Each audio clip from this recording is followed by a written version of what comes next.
Halo sahabat Ngebas, kembali lagi di Ngebas, ngobrol bareng soal bangsa. Tempat kita ngobrol santai tapi tetap serius tentang isu-isu yang mempengaruhi kehidupan kita sehari-hari.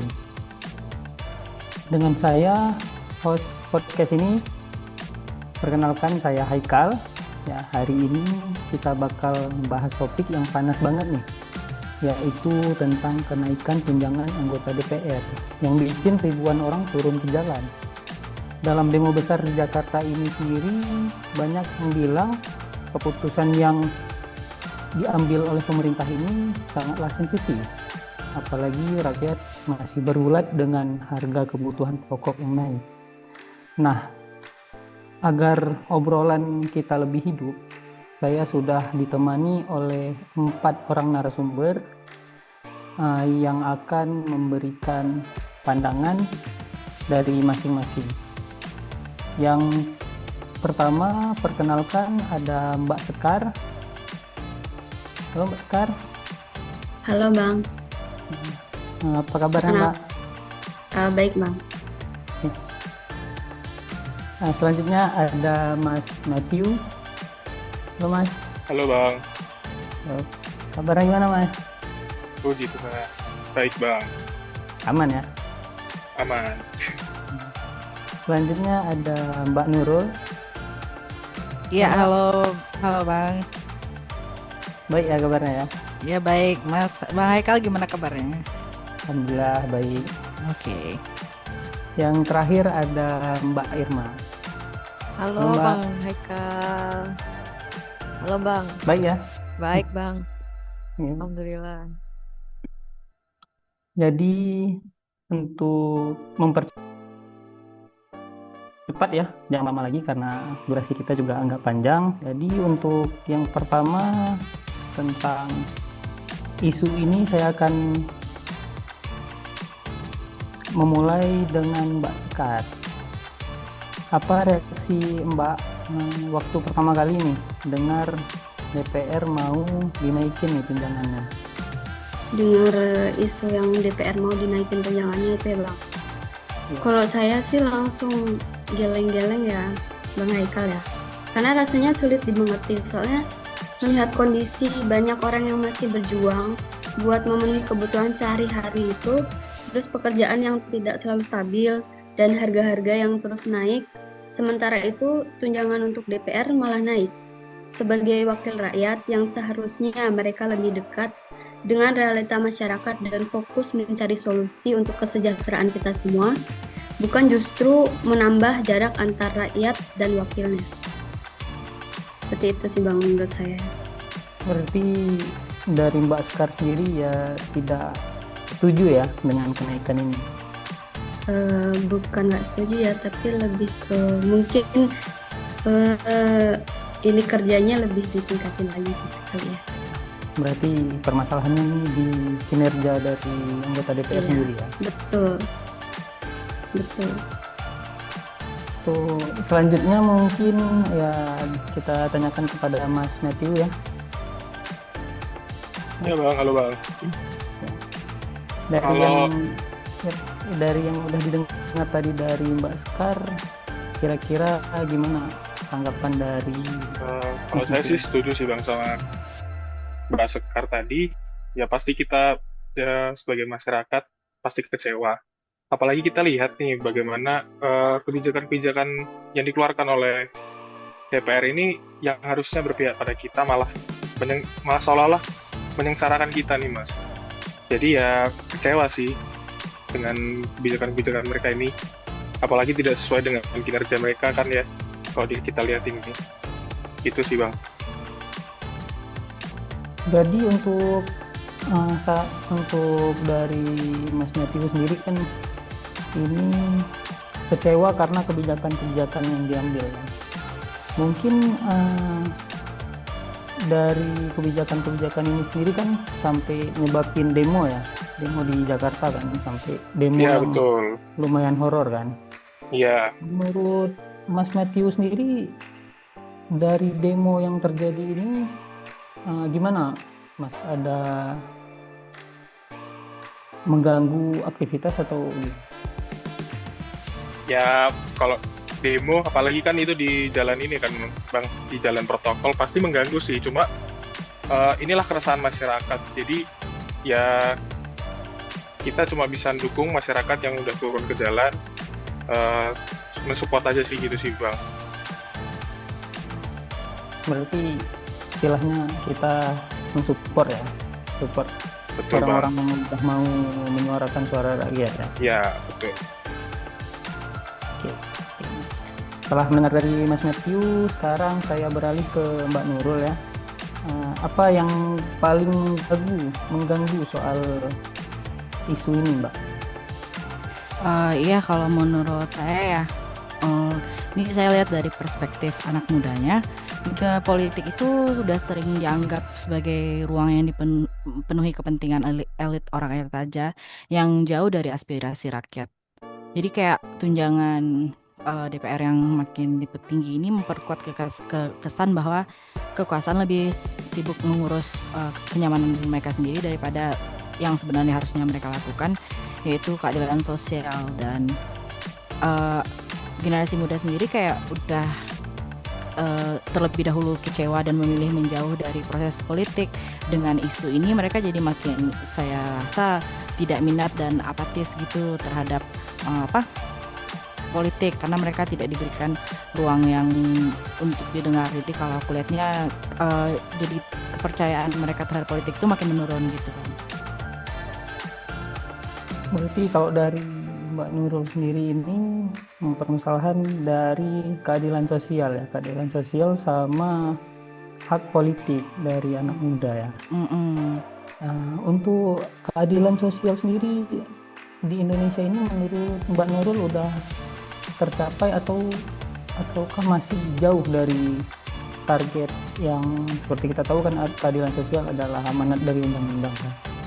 Mungkin bisa diberi tanggapan.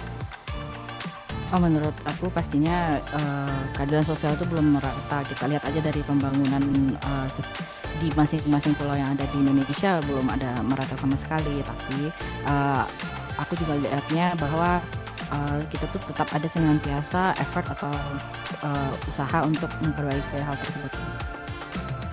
Terima kasih Mbak Nurul. Setelah ini saya alihkan ke Mbak Irma. Menurut Mbak ini bagaimana ya melihat isu tentang kenaikan tunjangan DPR ini sendiri?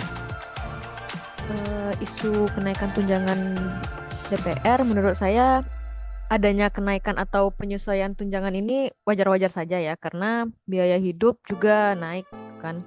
Hanya saja masalahnya saat ini tuh adalah waktu kenaikan tunjangan tersebut dan juga tidak adanya transparansi dari DPR-nya. Nah, jadi rakyat merasa keputusan ini tidak ada urgensinya. Apalagi kita sebelumnya juga dihadapi oleh efisiensi di mana banyak infrastruktur publik yang belum selesai dibangun. Nah, tapi kenapa malah tunjangan DPR ini yang diprioritaskan gitu. Jadi masalah utamanya sih menurut saya bukan soal nominalnya, tapi etika bagaimana kebijakan dan kepekaannya terhadap kondisi masyarakat saat ini gitu. Gitu sih Mas. Ya, terima kasih Mbak. Mungkin dari keempat narasumber ini yang udah memberikan pandangannya, selanjutnya kita masuk ke sesi pendalaman. Ini mungkin saya tanyakan ke Mas Matthew ya. Setelah dengar penjelasan dari Mbak Irma, apakah ada perubahan pandangan atau gimana? Benar sih yang tadi dibilang Kak Irma. Sebenarnya dari ini sih, etikanya sih. Kalau kita lihat nih, masyarakat kan masih banyak yang gajinya di bawah UMR. Kok bisa-bisanya DPR yang kalau kita lihat kayak udah di atas rata-rata lah istilahnya, masih aja belum puas dengan apa yang mereka miliki. Kalau saran saya sih, sebaiknya mereka nih menunjukkan kinerja yang baik dulu, bangkitkan dulu kepercayaan publik, itu sih Bang.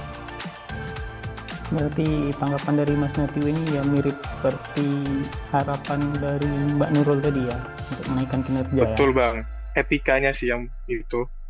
Oke. Selanjutnya Mohon pandangan dari Mbak Sekar. Kalau saya dengar dari pandangannya Bang Matthew tadi, setuju banget sih Bang Haikal. Soalnya kalau memang ada rencana buat naikin tunjangan, seharusnya tuh tunjukkan dulu hasil kerja nyata yang bisa benar-benar dirasain sama masyarakat gitu. Jadi nggak cuma fokus pada rapat aja atau cuma urusan internal, tanpa ngasih solusi buat masalah yang dihadapin rakyat sehari-hari gitu. Sebagai wakil rakyat kan harusnya jadi teladan ya, nunjukin kerja keras dan juga tanggung jawabnya. Baru kemudian bahas tambahan tunjangan. Rakyat akan lebih paham kalau mendukung kalau melihat komitmen dan kontribusinya dari DPR ini jelas gitu. Terima kasih Mbak. Selanjutnya mungkin saya minta tanggapan lagi dari Mbak Nurul ya. Oh iya, ya saya juga setuju sama Mas Matthew sama Mbak Sekar. Mereka juga harus ada transparansi gitu Mas. Tidak mungkin dinaikkan begitu saja sementara kinerjanya kita nggak tahu apakah sudah sesuai dengan target atau tidak.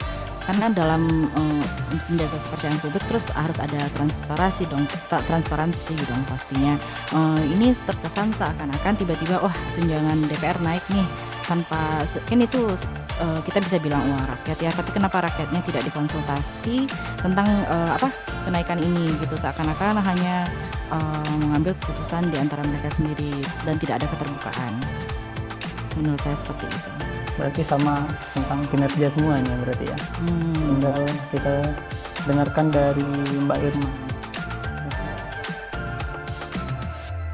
Pendapat dari Mbak Sekar, Mbak Nurul, dan Mas Metu itu tepat sekali ya.